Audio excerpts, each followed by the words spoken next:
Hello teachers! Let's continue our Chapter 7 discussion about decimals, percents, and real numbers.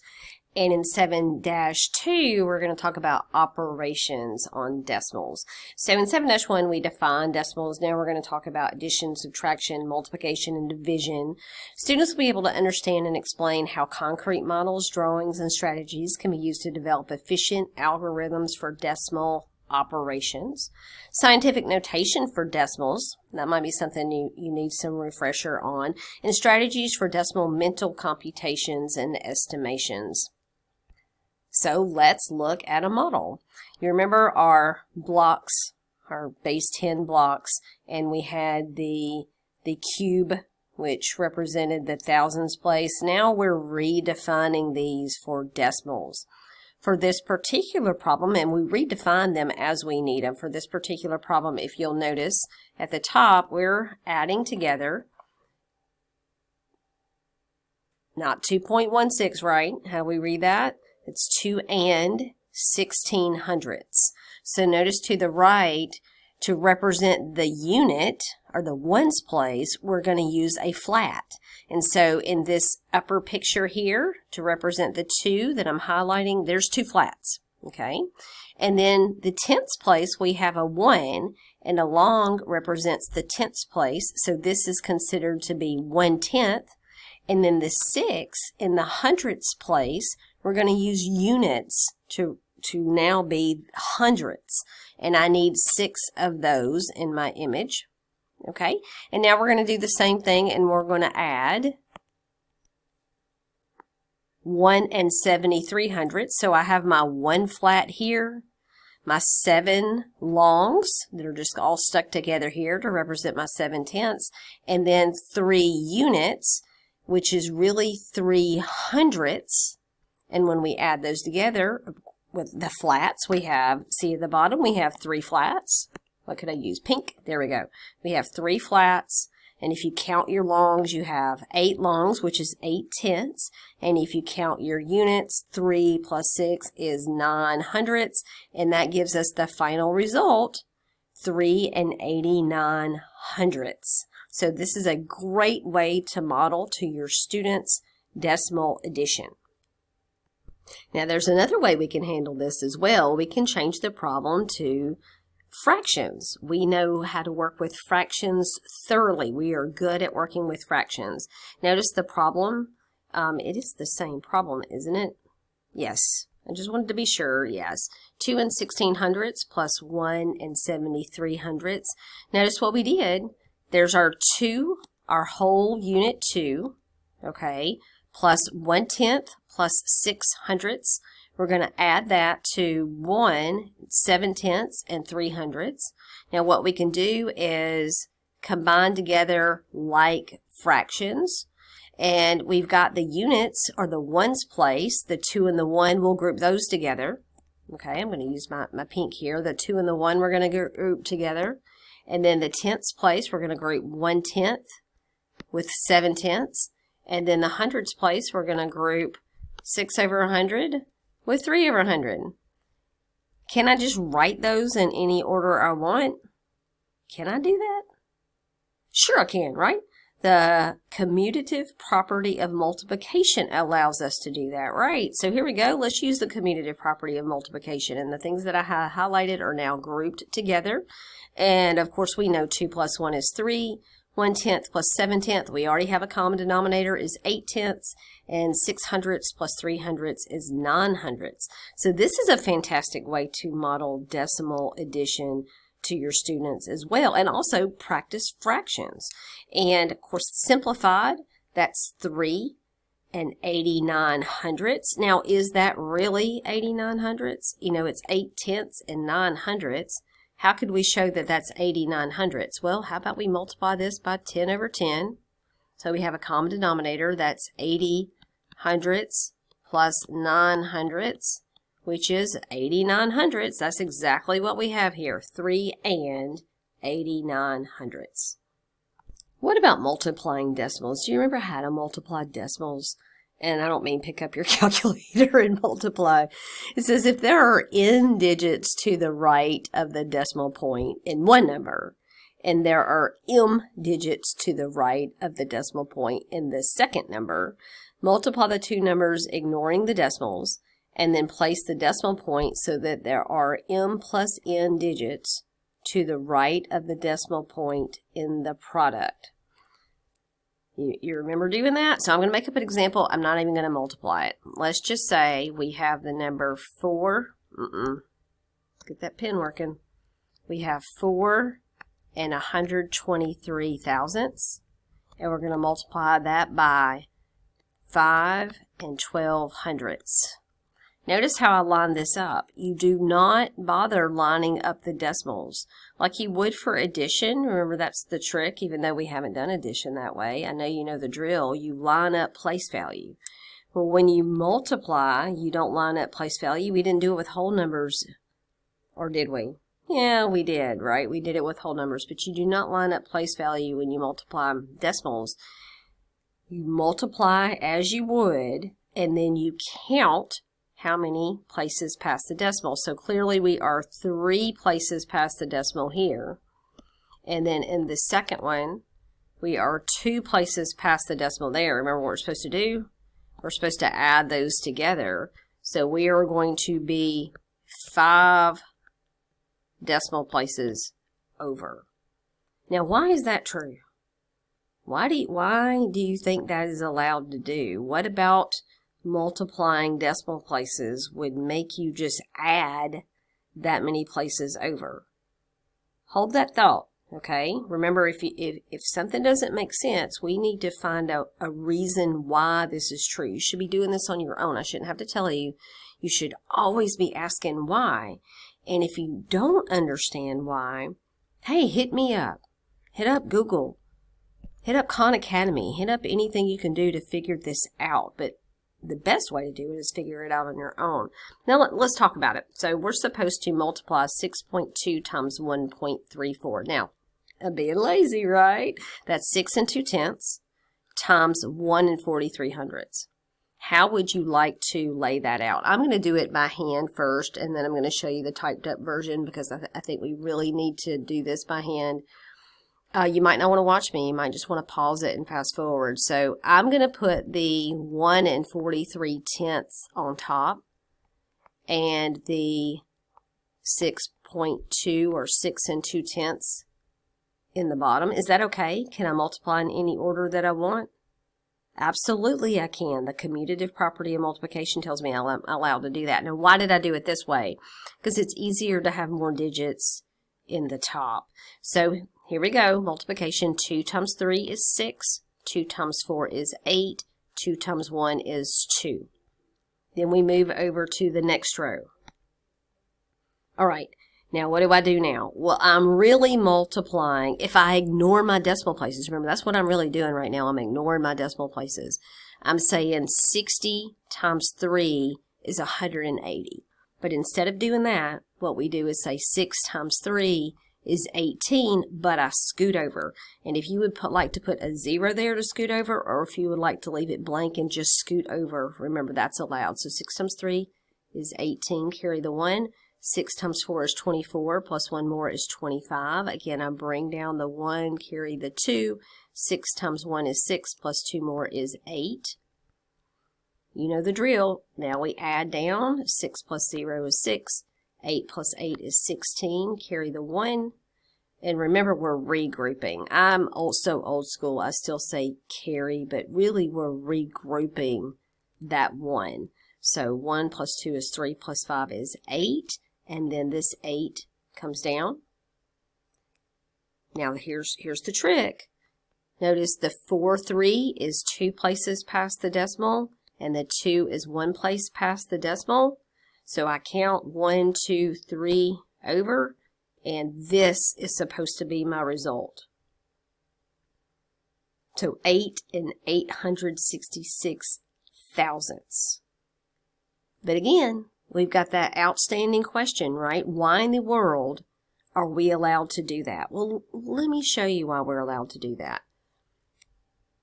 That top number, if we read it like we're supposed to and we're not lazy, that's 1 43 hundredths, correct?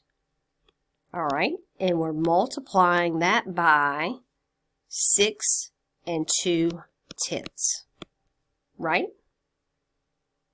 Now, can we multiply with mixed numbers? Well, we really shouldn't. We could use the distributive property by putting a plus between here and using the distributive property, or we can make our lives a little bit easier and say this is the same thing as 1 times 100 plus 43, or 143 hundredths, times, and that's going to be 6 times 10 is 60 plus 2 is 62 tenths. And then we multiply those numerators together, and we could do that, but what I want to focus on is these denominators. 100 times 10. What is 100 times 10? That is 1,000.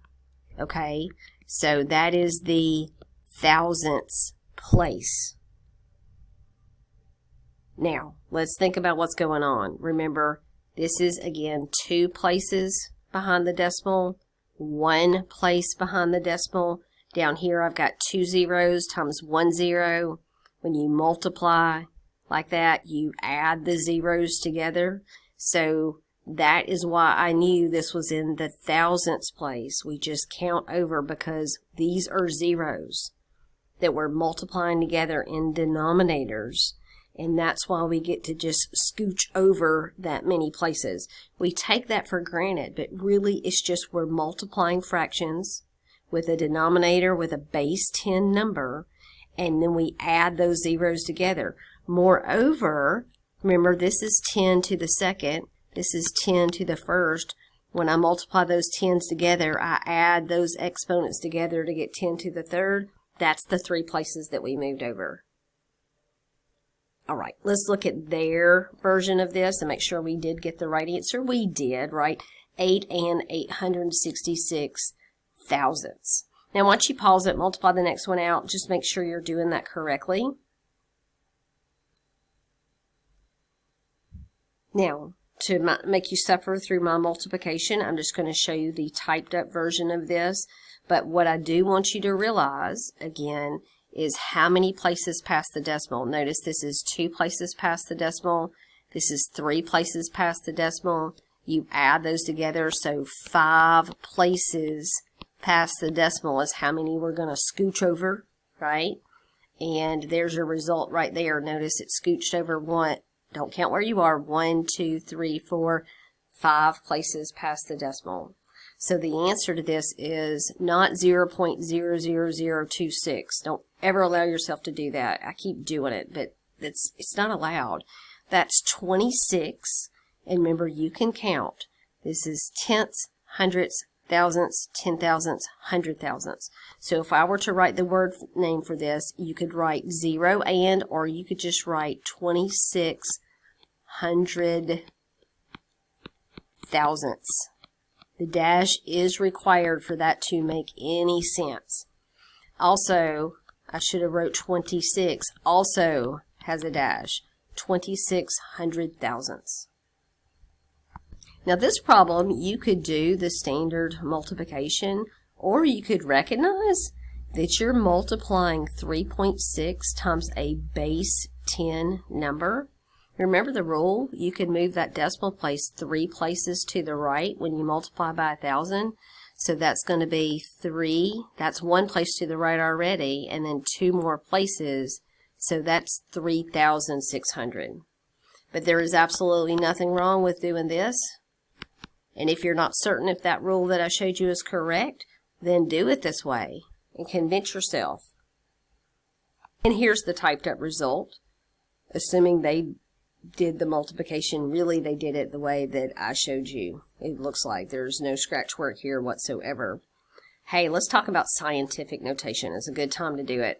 Scientists use scientific notation to handle either very large or very small numbers. I want you to take a look at this very, very large number. Okay, that is the distance light travels in 1 year. Okay, that's called a light year. That's the speed of light, so light year. All right, now, if we were to read that number, what would it be? Well, you got to get your groups right? So this is, the ones place here. And then we have the thousands group. Next is the millions group. And then the 872, what comes after that? That is the billions, right? The billions group. And that 5 is in the trillions. So this is 5,872 billion. It's an enormous number. And when you start talking about space numbers that are absolutely huge, it's easier to not name those group names. When you get bigger than trillions, even the names of those, although interesting, it's hard to keep up with which one is which. So instead of doing that, we use something called scientific notation, and the calculations are easier as well. So look at this. Scientific notation has the number in the ones, well, it appears to be the ones place. It's not really, but it is in the ones place of this decimal value right here. That is always between 1 and 9. So it's bigger than 0 and less than 10. Okay, so between 1 and 9 is going to be this first place. And then notice the decimal after matches what we have here, 872. Okay, but how did we get this times 10 to the 12th business? Well, we count places.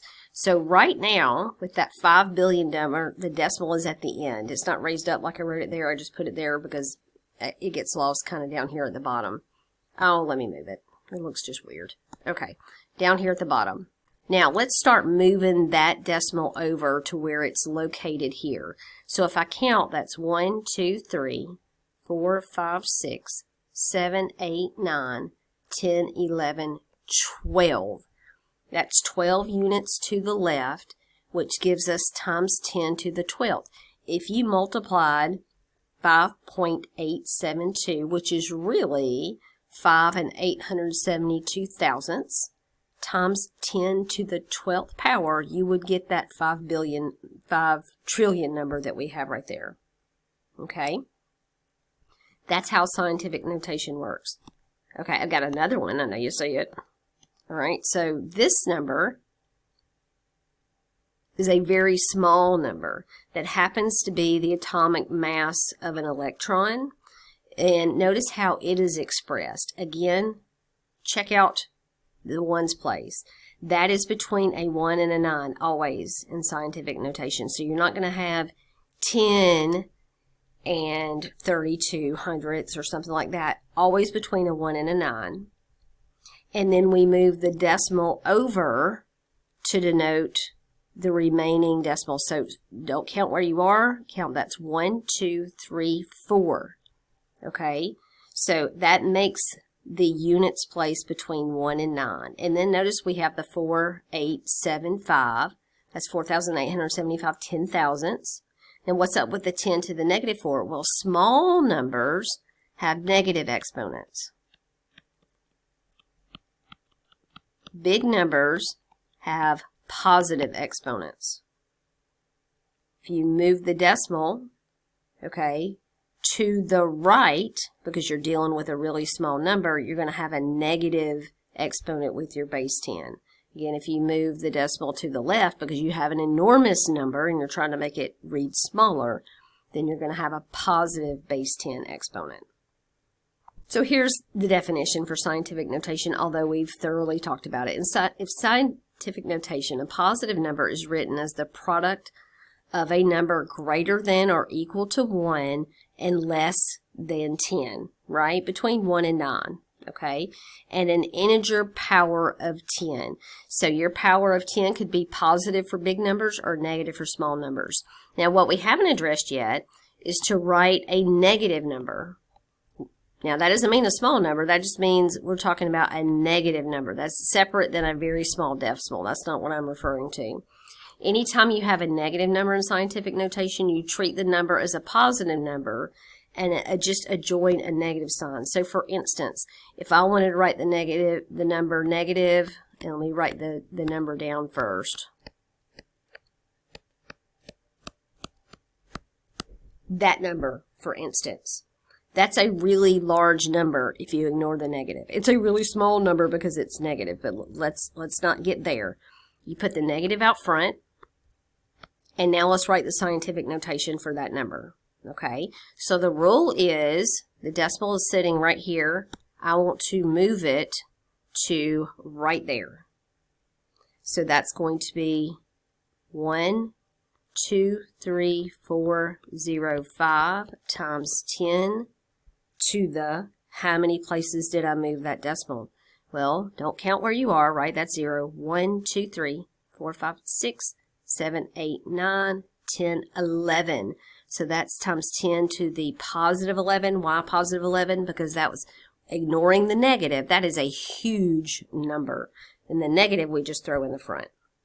Now, that's not the only opportunity I'm going to give you to work on scientific notation. As a matter of fact, boom, I have 3 problems right there. Why don't you pause it and go ahead and write the scientific notation for all 4 of these, and then I'm just going to blast up the answers really fast. Okay, how did it go? Now, before we even jump in and throw out the answers real fast, look at A. That's a really huge number. So you should have a 10 to the positive exponent here, whereas B is a teeny tiny decimal. So that'll be times 10 to a negative exponent. 83.7 is not huge, but it's not a tiny decimal, right? 83 is a number bigger than 1. And if your number is bigger than 1, you're going to have a 10 to a positive exponent. But look, again, B, that is not a number bigger than 1. It's between 0 and 1, so you're going to have a 10 to a negative exponent. And down here, I know that's a really small number because it's a big negative number. So you ignore the negative when you're thinking big and small. That's really big. It just happens to be negative, which means it's really small. I know that's so confusing. But that you're going to have a negative out front and a 10 to a positive exponent, right? So here we go. First one, I hope you put 4.13682, which remember, I am so wrong when I read it that way. This is, sometimes it's hard to read, tenths, hundredths, thousandths, 10 thousandths, 100 thousandths. So this is 4 and 13,682 hundred thousandths times 10 to the 8th. Where did we get 8 from? Just in case you missed that, the decimal sits right here.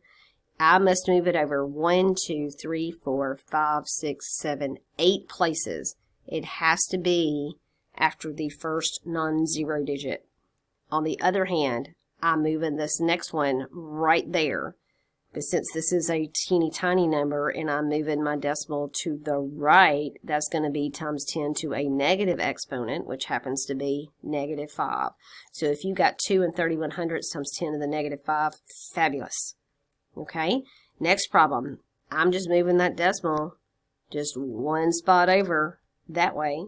And since that number is larger than 1, it's going to be 8 and 37 hundredths times 10 to the 1 move over, and that's it. Now I've got that typed up. I really just didn't mean to write it. There you go. Okay, how about D? Again, where's the decimal right now? It's right here. I need to move it to there. How many positions is that? Well, 1, 2, 3, 4, 5, 6, 7 positions. So I'm going to write the negative in front, and I have 1.0 times 10 to the, is it positive 7 or negative 7? It's positive 7, right? Ignore the negative when you think about is the number big or small. Ignore that. If you've got a number bigger than 1 or less than negative 1, which those will be negative, then you're going to have a positive exponent. If you're talking between negative 1 and positive 1 numbers, you're going to have a negative exponent. Oh, and there it is typed up for you. Next example. Convert the following to standard numerals. Now we're working backwards, right? They've given us scientific notation. We have to convert this to standard numerals. Look, I got that negative exponent right there. We already know this is going to be a teeny tiny decimal. So to make 6 and 84 hundredths teeny tiny, I got to move that decimal this way, y'all, to the left. So I've got a 6, 8, 4. It was right here behind the 6. I move it one place, that's 1, 2, 3, 4, 5, and my decimal should sit right there. You really do have a 0 holding that unit's place right there too. So just count it again. If I move it back to the right, 1, 2, 3, 4, 5, yes, that's what we have there. What is that number? It's 684. And again, I count it tenths, hundredths, thousandths, 10 thousandths, 100 thousandths, millionths, right? 10 million. So if I were to write that fraction, this is what we would be dealing with. 684 10 millionths. All right, you pause it, you do the other two. Did that go okay? Okay, so again, the typed up version of the problem we did first. 3 1200ths times 10 to the 7th. Help me out with that a little bit. That's going to be a really big number, right? Because that's a positive 7 exponent. I move it 2 places to the right to get it just past the 2, and then I have to put 5 more zeros after that to get it to the 7th position, which gives us 31,200,000. Now the next number, it's negative, but the negative is just going to go in the front. But when you ignore the negative and just put it in the front, this is a really large number, a number bigger than 1. Then you throw the negative in there and it's a number less than -1. So that means I need to move my decimal place to the right to make it big, right? How many places? 4 places. So basically, I'm going to have a negative in front. There's my negative in front. And I've got 408. That's 2 positions. I need 2 more positions. Then you can go back and put the commas. So it turns out this is negative 40,800 typed up. Looks like that. So if you're into playing around with a calculator, you know, I show you this stuff. Calculators with an EE key can be used to represent numbers in scientific notation. My calculator, which is a TI-30X, and I've talked to you about it just a little bit before, sometimes does not have the buttons that they speak of. But it does have this one. So the TI-30X, and it really has become my favorite scientific calculator. It's cheap. It's easy to use. But a TI-30X does have this EE button. You'll have to find it. It lives, I'm pulling mine out right now, it lives above the X to the -1 button. So there's a button on it that looks like this, and above it in blue, there's an EE. And that means times 10 to whatever power you have. So if you wanted to enter 5.2 times 10 to the 16th, you would type in 5.2 like you would any decimal. You have to hit that second button to get the EE part. And then you do 16. You don't have to do 10 anything. You just do 16 times and then 9.37 and hit, again, the second EE button 4 and push equals. And this is what comes out of it. Okay, and that is the right answer. I won't tell you there's anything wrong with that. That is the correct answer. I do want to talk real quick about doing this by hand, because you can do hand calculations with a scientific calculator. Let's just pretend we multiplied 9.37, not with a scientific calculator, I'm sorry, with scientific notation, okay? That calculator stuck in my head. If we were to multiply 9.37 times 5.2 by hand, look how lazy I'm going to be, okay? 9.37 times 5.2. Just pretend like we did this by hand. I've got 48 and 724 thousandths. Okay, again, look how lazy I was. 9 and 37 hundredths times 5 and 2 tenths. Y'all call me out on it every time. Even though I can't hear you, call me out every time I don't say that properly. We're both going to work on it. Okay, so this is 48 and 724 thousandths. Times 10 to, you notice I ignored that part. I've got 10 to the 16th times 10 to the 4th. You know the drill. You add those exponents together. 16 plus 4 is 20. The only time you add exponents together is when you have the same base. They're both base 10. And you're multiplying. I am multiplying, and those are the same base. So I add the 16 plus 4 to give me 20. And then you look at that and you go, well, that doesn't match the answer that's right there. But remember the drill. we're supposed to move this over, right? Why do we need to move this over? I changed that to pink, I swear I did. Why do we need to move this over there? Because the rules for scientific notation is that first number has to be between 1 and 9, okay, including 1 or 9 is fine. And what that does is it adds an extra 10 up here, and then there is the 4 and 8,724 10,000ths that we have times 10 to the 21st. So you don't have to use a calculator to get this done. And this is why scientific notation is better than that 5 trillion number we had before, because you can actually do calculations even by hand easier with the tens than you can those big long values. Okay, let's talk about something else. Let's talk about dividing decimals. Hey, you know what? I'm past my 30-minute mark. Let's come back for part 2 to divide decimals. That's the next topic. And we've got, about as much as we've already covered in this section to go. So I'll see you back in just a second for section, what chapter are we in? 7-2. I'm losing my mind. Y'all have a great day.